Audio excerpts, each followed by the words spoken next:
Hello बच्चों, स्वागत है हमारे इस यूट्यूब के चैनल पे। बच्चों, आज की क्लास में हम लोग क्लास 11 परमाणु की संरचना, ठीक ना, जो हम लोगों का चैप्टर है परमाणु की संरचना, एटॉमिक स्ट्रक्चर के अगले वीडियो के साथ बात करने वाले हैं। इसमें हम लोगों का पहला टॉपिक है परमाणु क्रमांक ना, एटॉमिक नंबर, ठीक है। परमाणु क्रमांक क्या होता है बच्चों? परमाणु क्रमांक किसी परमाणु के नाभिक में उपस्थित प्रोटॉनों की कुल संख्या को ना, किसी परमाणु के नाभिक में उपस्थित प्रोटॉन की संख्या को हम लोग क्या कहेंगे? परमाणु क्रमांक, या इसी को हम लोग परमाणु संख्या भी कहते हैं। क्या कहते हैं बच्चों? परमाणु संख्या कहते हैं। इसे हम लोग जेड से प्रदर्शित करते हैं। कैसे? जेड से प्रदर्शित करते हैं, ठीक ना। एक बार फिर से सुनिए बच्चों, किसी परमाणु के नाभिक में उपस्थित प्रोटॉनों की कुल संख्या को ना, प्रोटॉनों की कुल संख्या को क्या कहते हैं हम लोग? परमाणु क्रमांक, ठीक ना। परमाणु क्रमांक, या इसे हम लोग परमाणु संख्या कहते हैं। इसे हम लोग जेड से रिप्रेजेंट करते हैं। परमाणु क्रमांक जेड बराबर होगा प्रोटॉनों की संख्या। और आप सभी लोग जानते हैं विद्युत उदासीन परमाणु की अगर हम बात करें, उदासीन परमाणु में जितने प्रोटॉन होते हैं उतने ही क्या होते हैं? इलेक्ट्रॉन। तो यहाँ से हम लोग एक फार्मूला लिख सकते हैं बच्चों, परमाणु क्रमांक जेड यानी परमाणु क्रमांक बराबर प्रोटॉनों की संख्या बराबर इलेक्ट्रॉनों की संख्या, यानी जेड बराबर पी बराबर ई, ठीक ना। परमाणु क्रमांक बराबर इलेक्ट्रॉनों की संख्या बराबर प्रोटॉनों की संख्या, मतलब इन तीनों में से कोई भी एक मान दिया होगा, हम तीनों को बराबर कर सकते हैं, ठीक है। आगे हम लोग बात करते हैं बच्चों, अगला टॉपिक है परमाणु भार ना, जिसको हम लोग एटॉमिक मास बोलते हैं। क्या बोलते हैं? Atomic mass. किसी परमाणु के नाभिक में उपस्थित प्रोटॉन तथा न्यूट्रॉन की कुल संख्या के योग को क्या कहते हैं बच्चों? परमाणु भार बोला जाता है। क्या बोला जाता है? परमाणु भार, या इसी को हम लोग बोलते हैं द्रव्यमान संख्या। क्या बोलते हैं? द्रव्यमान संख्या, ठीक ना। किसी परमाणु के नाभिक में उपस्थित प्रोटॉन और न्यूट्रॉन की संख्या को क्या कहते हैं बच्चों? प्रोटॉन और न्यूट्रॉन की संख्या के योग को हम लोग द्रव्य परमाणु भार या द्रव्यमान संख्या कहते हैं। इसे हम लोग रिप्रेजेंट करते हैं कैपिटल ए से ना, इससे कैपिटल ए से प्रदर्शित किया जाता है। और यहाँ पे देखिए परमाणु भार ए बराबर प्रोटॉन की संख्या प्लस न्यूट्रॉन की संख्या, ठीक ना। प्रोटॉन की संख्या प्लस क्या? न्यूट्रॉन की संख्या। ध्यान दीजिएगा, परमाणु क्रमांक और परमाणु भार को किसी तत्व के संकेत पर निम्न प्रकार से प्रदर्शित किया जाता है बच्चों। अगर हमको संकेत में दिखाना है तो हम लोग ऐसे दिखाएंगे, ठीक ना। परमाणु क्रमांक जेड का मान नीचे होगा, परमाणु भार ए का मान ऊपर होगा, ठीक ना। आप इसको इस प्रकार से डिनोट कर सकते हैं। ध्यान दीजिएगा, यहाँ पे एक फिगर बनाया गया है बच्चों, जिसमें ये परमाणु का नाभिक है और नाभिक के चारों तरफ वृत्ताकार कक्षाएं हैं, और इन वृत्ताकार कक्षाओं में क्या है? इलेक्ट्रॉन। तो हम लोगों को बात करना है नाभिक के बारे में। देखिए, नाभिक में प्रोटॉन और न्यूट्रॉन है। कौन है? प्रोटॉन और न्यूट्रॉन। तो अगर किसी परमाणु के प्रोटॉन की केवल बात करें, परमाणु के नाभिक में जो प्रोटॉन है, केवल प्रोटॉन की अगर हम लोग बात करते हैं बच्चों, तो प्रोटॉन की संख्या को तो हम लोग बोलेंगे परमाणु क्रमांक। क्या बोलेंगे? परमाणु क्रमांक। लेकिन प्रोटॉन और न्यूट्रॉन दोनों को जोड़ दें हम लोग तो ये हो जाएगा परमाणु भार। प्रोटॉन और न्यूट्रॉन की कुल संख्या के योग को क्या कहेंगे? परमाणु भार, ठीक ना।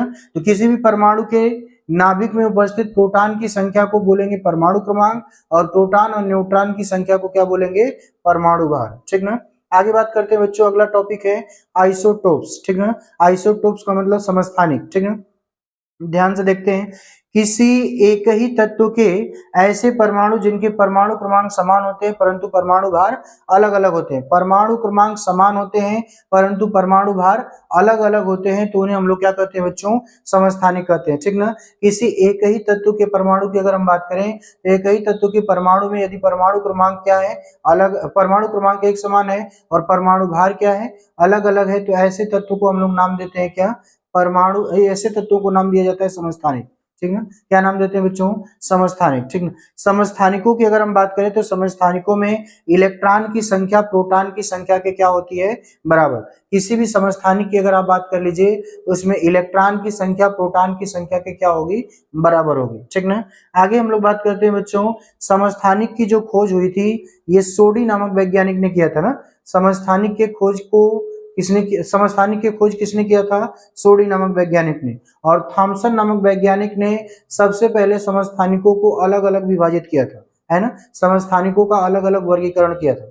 ठीक ना।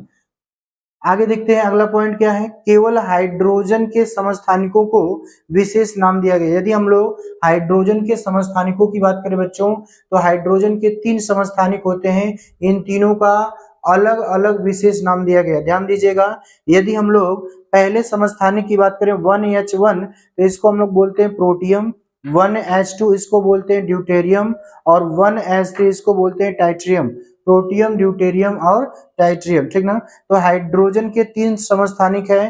देखिए इनके परमाणु क्रमांक एक समान है और परमाणु भार क्या है, अलग अलग है। तो ऐसे तत्व को हम क्या बोलेंगे, समस्थानिक। और समस्थानिक में हाइड्रोजन के समस्थानिक को विशेष नाम दिया गया प्रोटियम, ड्यूटेरियम और टाइट्रियम, जिसमें ये वाला रेडियो एक्टिव हाइड्रोजन है। 1H3 जो टाइट्रियम है रेडियो एक्टिव हाइड्रोजन है, ठीक ना बच्चों। आगे हम लोग बात कर लेते हैं, यहाँ पे एक और समस्थानिक लिखा गया है कार्बन का, C612, C613, C614। ये जो कार्बन 14 है इसको हम लोग क्या बोलते हैं बच्चों, रेडियो एक्टिव कार्बन। क्या बोलते हैं, रेडियो एक्टिव कार्बन। ये जो रेडियो एक्टिव कार्बन होता है इसके द्वारा हम लोग करते क्या है, जीवाश्मों की आयु का निर्धारण करते हैं कार्बन डेटिंग विधि द्वारा, ठीक ना। जीवाश्मों की आयु का निर्धारण किया जाता है। किसी भी जीव का अवशेष है तो हम लोग उसकी आयु की गणना करते हैं, ये जीव पृथ्वी पर पहले कितने साल पहले रहा था, ठीक ना। तो ये हम लोग कार्बन डेटिंग के द्वारा करते हैं, जिसमें कार्बन 14 का उपयोग किया जाता है, ठीक ना। यदि हम लोग यहाँ पे हाइड्रोजन के समस्थानिक में ड्यूटेरियम की बात कर लें, तो ड्यूटेरियम को भारी हाइड्रोजन कहा जाता है, और भारी हाइड्रोजन के द्वारा हम लोग भारी जल का निर्माण करते हैं, ड्यूटेरियम ऑक्साइड D2O ना, भारी जल का निर्माण करते हैं। अगले टॉपिक को देखते हैं बच्चों, अगला टॉपिक आगे है, अगली टॉपिक की बात करते हैं बच्चों। अगला टॉपिक है समभारिक ना, अगला टॉपिक है समभारिक आइसोबार्स, ठीक ना। समभारिक क्या होता है, नाम से ही पता चल रहा है ना, समभारिक, ठीक ना। अलग अलग तत्वों के ऐसे परमाणु जिनके परमाणु भार समान होते हैं और परमाणु क्रमांक अलग अलग होते हैं, ठीक ना। परमाणु भार क्या होगा, समान होगा, और परमाणु क्रमांक अलग अलग होगा, तो ऐसे तत्वों को हम लोग क्या नाम देंगे बच्चों, समभारिक, ठीक ना, आइसोबार्स, ठीक है। यहाँ पे देखिए अलग अलग तत्व हैं, आर्गन है, पोटेशियम है, कैल्शियम है, और इनके परमाणु क्रमांक अलग अलग है ना, 18, 19, 20, लेकिन ऊपर देखिए परमाणु भार सबका कितना है, 40 है। तो परमाणु क्रमांक अलग अलग होता है और परमाणु भार समान होता है, तो ऐसे तत्वों को हम लोग क्या बोलते हैं, समभारिक बोलते हैं। यहाँ पे देखिए कार्बन और नाइट्रोजन दो अलग अलग तत्व हैं, इनके परमाणु क्रमांक अलग अलग है, 6 और 7, लेकिन परमाणु भार कितना है, 14। तो ये तत्व क्या कहलाएंगे, समभारिक कहलाएंगे, ठीक ना। आगे बात करते हैं बच्चों, अगला टॉपिक है सम इलेक्ट्रॉनिक ना, आइसो इलेक्ट्रॉनिक, ठीक है, नाम से ही पता चल रहा है। सम इलेक्ट्रॉनिक का मतलब जिसमें इलेक्ट्रॉन की संख्या क्या हो, समान हो ना, इलेक्ट्रॉन की संख्या बराबर हो। जिस परमाणु या आयन में इलेक्ट्रॉन की संख्या समान होती है उसे हम लोग क्या कहते हैं, सम इलेक्ट्रॉनिक, ठीक ना। जिस परमाणु या आयन में इलेक्ट्रॉन की संख्या क्या होती है बच्चों, समान होती है, उसे हम लोग बोलते हैं सम इलेक्ट्रॉनिक, ठीक ना। ध्यान दीजिएगा, यहाँ पे हमने सोडियम आयन लिखा हुआ है ना, Na+, सोडियम आयन। सोडियम में इलेक्ट्रॉन की संख्या होती है 11, इसने एक इलेक्ट्रॉन त्याग दिया और एक इलेक्ट्रॉन त्याग करने के बाद इसके ऊपर आया एक प्लस, तो 11 इलेक्ट्रॉन में से अगर एक इलेक्ट्रॉन निकल गया तो इलेक्ट्रॉन कितना बचेंगे बच्चों, 10 इलेक्ट्रॉन बचेगा, ठीक ना। उसी तरह से फ्लोरीन की बात करते हैं। फ्लोरीन के पास इलेक्ट्रॉन की संख्या होती है 9, इसने एक इलेक्ट्रॉन ग्रहण किया तो एक माइनस बनाया, तो 9 इलेक्ट्रॉन और एक इलेक्ट्रॉन इसने ग्रहण किया, जिसके कारण इसके ऊपर माइनस आवेश आया है, ठीक ना। कौन सा आवेश आया है, माइनस, तो इसलिए इसमें भी इलेक्ट्रॉन की संख्या कितनी हो जाएगी, 10, ठीक ना। यदि ऑक्सीजन की बात करते हैं, ऑक्सीजन के बाहरी कोश में, ठीक ना, 6 इलेक्ट्रॉन होता है, यानी टोटल इलेक्ट्रॉन की संख्या 8 होती है, और 8 इलेक्ट्रॉन अगर इसके ऑक्सीजन के पास है और इसने 2 माइनस बना लिया, मतलब 2 इलेक्ट्रॉन को ग्रहण कर लिया, तो इलेक्ट्रॉन की संख्या कुल कितनी हो जाएगी, 10। तो यहाँ पे देखिए Na+, F-, oxygen double minus के पास इलेक्ट्रॉन की संख्या कितनी है, 10 है। तो ऐसे तत्वों को हम लोग, ऐसे परमाणु या आयन को हम लोग बोलेंगे सम इलेक्ट्रॉनिक, नाम से ही पता चल रहा है, सम मतलब बराबर, इलेक्ट्रॉनिक मतलब इलेक्ट्रॉन की संख्या, यानी जिनमें इलेक्ट्रॉन की संख्या बराबर हो उन्हें हम लोग क्या बोलेंगे, सम इलेक्ट्रॉनिक। आगे देखते हैं बच्चों, अगला टॉपिक है सम न्यूट्रॉनिक। सम न्यूट्रॉनिक का मतलब इसमें न्यूट्रॉन की संख्या क्या होगी, बराबर होगी। अलग अलग तत्वों के ऐसे परमाणु जिसमें न्यूट्रॉन की संख्या बराबर होती है उसे हम लोग क्या कहते हैं, सम न्यूट्रॉनिक कहते हैं ना। अलग अलग तत्वों के ऐसे परमाणु जिसमें न्यूट्रॉन की संख्या बराबर होती है या न्यूट्रॉन की संख्या समान होती है तो उसे हम लोग क्या बोलते हैं, सम न्यूट्रॉनिक बोलते हैं बच्चों।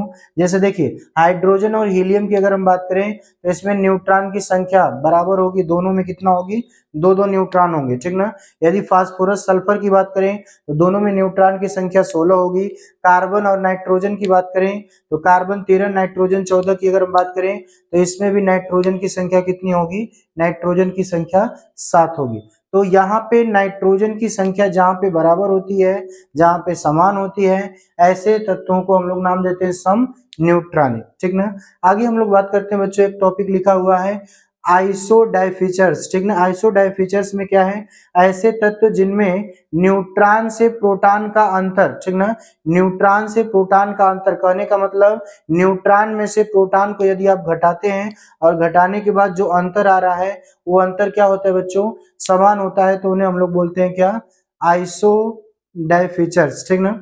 जैसे यूरेनियम और थोरियम की बात कर लें, इनमें न्यूट्रॉन और प्रोटॉन का जो अंतर होगा वो कितना होता है, 51 होता है, ठीक ना। तो बच्चों आज की क्लास में हम लोग बस इतना ही पढ़ेंगे।